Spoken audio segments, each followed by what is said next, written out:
भारत के घने जंगलों के बीच बसे एक गांव में एक पुरानी हवेली थी जिसे मूनलाइट हवेली के नाम से जाना जाता था। गांव वालों का मानना था कि यह रहस्यमय और शापित हवेली है। कोई नहीं जानता था इसे कब बनवाया था और क्यों वीरान छोड़ दिया था, लेकिन डरावनी कहानियां पीढ़ियों से चली आ रही थी। कहानियों के अनुसार इस हवेली में एक हंसता खेलता धनी परिवार रहता था। परिवार की मुखिया काजल नाम की एक जादूगरनी थी जो शक्ति और अमृता की तलाश में काले जादू में गहराई से उतर गई।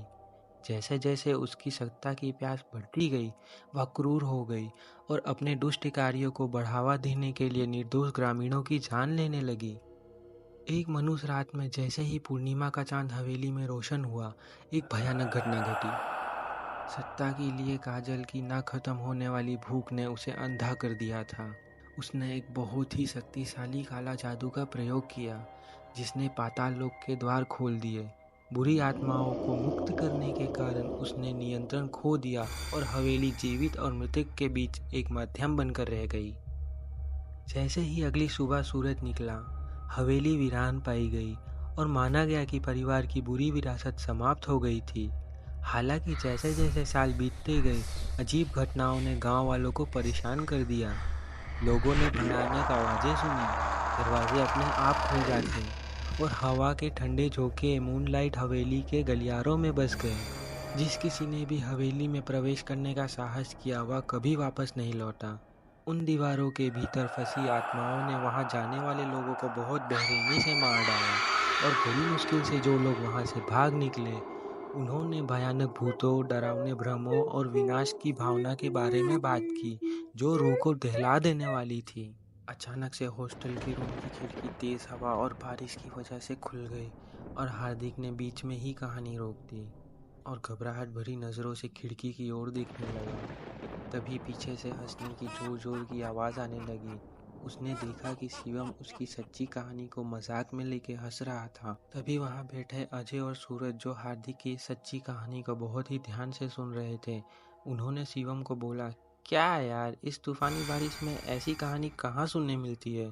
तूने तो सारा मज़ा ही बिगाड़ दिया। शिवम ने बोला, क्या यार, तुम सब आज के ज़माने में भी ऐसी सब बातों पर भरोसा करते हो? अजय ने बोला, बात भरोसा करने की नहीं है, बस बचपन की याद ताज़ा हो गई इस कहानी को सुनकर। तभी हार्दिक ने बोला, ये कहानी कोई झूठ नहीं है, ये मेरे गांव की सच्ची घटना है। बचपन से लेके अब तक हमारा गांव उस शापित महल को लेकर बहुत खौफ में जी रहा है। अगली सुबह कॉलेज की छुट्टी पड़ने वाली थी। अजय और सूरज ने हार्दिक के साथ उसके गांव जाने का फैसला किया और सूरज ने शिवम को पूछा, तू आएगा? शिवम ने कहा, हाँ चलते हैं, मेरा भी कोई वैसे छुट्टियों में प्लान नहीं है। और हार्दिक को हंसते हुए बोला कि इसी बहाने चल इसके गांव में इसके भूतों को भी मिल लेंगे। और अगली सुबह चारों हार्दिक के गांव के लिए निकल गए और शाम होते होते हार्दिक के गांव पहुंच गए। रात होने ही वाली थी, तभी महल की ओर से एक अजीब डरावनी आवाज़ आई। ये सुन तीनों लोग चौंक गए और सोचने लगे, ये कैसी आवाज़ थी? तभी पीछे से खांसते हुए एक बूढ़े बाबा की आवाज़ आई, घर लौट जाओ। हार्दिक ने अपने दोस्तों को उनसे परिचय करवाया। ये हमारे गांव के सबसे बुजुर्ग इंसान हैं, इन्हें सब शैलेश बाबा के नाम से जानते हैं। और हार्दिक ने उनका हालचाल पूछा और अपने दोस्तों को अपने घर लेकर गया। वो तीनों अभी तक यही सोच रहे थे कि वो आवाज़ किसकी थी। तभी सूरज ने हार्दिक से पूछा, वो बाबा ने हमें घर लौट जाने को क्यों कहा?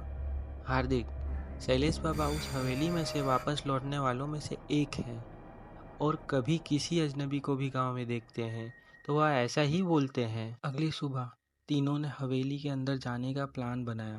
हार्दिक के बहुत मना करने के बाद भी वह तीनों नहीं माने और मजबूरी में हार्दिक को भी उन लोगों का साथ देना पड़ा। और उसी रात पूर्णिमा के दौरान वह हवेली में चले गए। वो लोग उस दृश्य से अनजान थे जो उनका वहाँ इंतज़ार कर रहा था। जैसे ही वह अंदर दाखिल हुए, हवेली शांत लग रही थी, लेकिन वह केवल दिखावा था। जल्दी वहाँ की बुरी आत्माओं ने अपना रंग दिखाना शुरू कर दिया। चारों लोगों को अपनी जिंदगी के सबसे बुरे डर का सामना करना पड़ा। सूरज को एक प्रेत बच्चे द्वारा लगातार पीछा किया गया था। अजय ने खुद को अपने सबसे गहरे रहस्य के प्रतिबिंब करने वाले दर्पणों की कभी ना खत्म होने वाली भूल भुलैया में खोया हुआ पाया। हार्दिक ने पाया उसके पीछे एक मानव भेड़िया पड़ा हुआ है और शिवम को काजल के भूत के क्रोध का सामना करना पड़ा। जिसने अपने दुखद भाग्य के लिए जीवित लोगों से बदला लेना चाहा। जैसे ही पूर्णिमा का चांद अपने चरम पर पहुंचा, ऐसा लगा कि चारों लोग हवेली के अंदर बुरी तरह मारे जाएंगे। हालांकि जब वे हार की कगार पे थे, तो उन्हें एहसास हुआ कि अभिशाप को तोड़ने की कुंजी उनकी एकता और करुणा की निहित में ही है। बहादुरी के एक क्षण में चारों लोगों में से एक शिवम ने काजल के भूत का सामना किया और उसके दर्द से सहानुभूति व्यक्त की। उसने उससे अपनी नफरत को दूर करने और उसके बाद जीवन में शांति पाने का अनुरोध किया। आश्चर्य की बात यह है कि भूत झिझक रहा था, मानो उसके शब्द उससे प्रभावित कर गए हों। और उन्होंने देखा एक सुनहरी किरण हवेली में फैल गई और काजल समेत सारी बुरी आत्माएं उस रोशनी में गायब हो गईं। हवेली एक शांतिपूर्ण सन्नाटे से गूंज उठी जो सदियों से सुनी नहीं गई थी। गांव में उन 4 लड़कों की कहानी आशा और एकता का प्रतीक बन गई। उस दिन से गांव फल फूल गया और उन 4 लोगों को याद आया कि सबसे अंधेरी जगह में भी करुणा और समझ सबसे बुरे श्राप पर विजय पा सकती है।